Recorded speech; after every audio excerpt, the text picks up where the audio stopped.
just like to tell you a couple of things that have been going on at Pomona.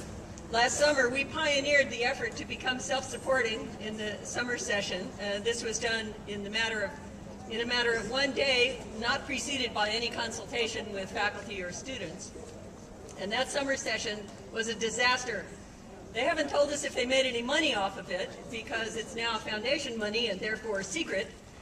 So we don't know if it was worth it or not from their standpoint, which is a standpoint that's only concerned with numbers and money. We also turned away 400 students this fall who had already registered, already had orientation, already paid their fees, and had ordered their transcripts on time prior to the date, but the transcripts didn't get there on the date.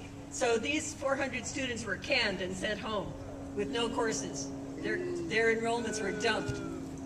I heard that at Cal State LA, 500 students who couldn't get a single class because of the pressure on classes, those students' attempts to be Cal State students were also dumped, and they were told, why don't you go home and apply again next year? I think we should be called the mean university now. It's not a welcoming place for students. Our students at Pomona are distraught, angry, and bewildered by what is happening to them. From my perspective as a department chair, I've had to tell about a dozen adjunct faculty that they're going to have fewer or no courses this year. These are people, some with PhDs, who have worked for us for many years and who do a great job, as good a job as the tenure track and tenured faculty. I've had to tell lots and lots of students that they wouldn't be able to get the courses they need to graduate, thus protracting the process to graduation and possibly sending some of them home to other countries because they couldn't get a full load to maintain their student visas or their financial aid in some cases. We've been told that while the budget cuts across the divisions were going to be like a flat tax, that is to say, everybody gets the same percentage off. Once we get in the academic affairs division, we're not talking flat tax anymore, no across-the-board cuts. Instead, we have vertical cuts, which means we're getting rid of programs.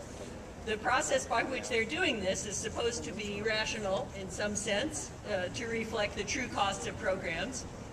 In fact, it turns out to be an exercise in counting, not very hard to do.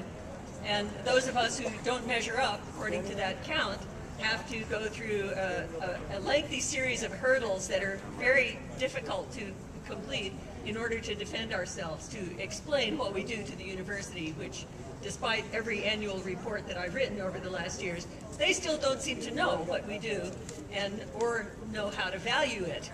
The provost has said, why are you confused about this? They've only changed their minds about how many courses we could offer 4, 5, 6 times. They've only given us new criteria 2 or 3 times over the past couple of months by which to justify ourselves. And so we say, well, we have a right to be confused, but we're not, in fact, confused about what's really going on. We're just enraged by it.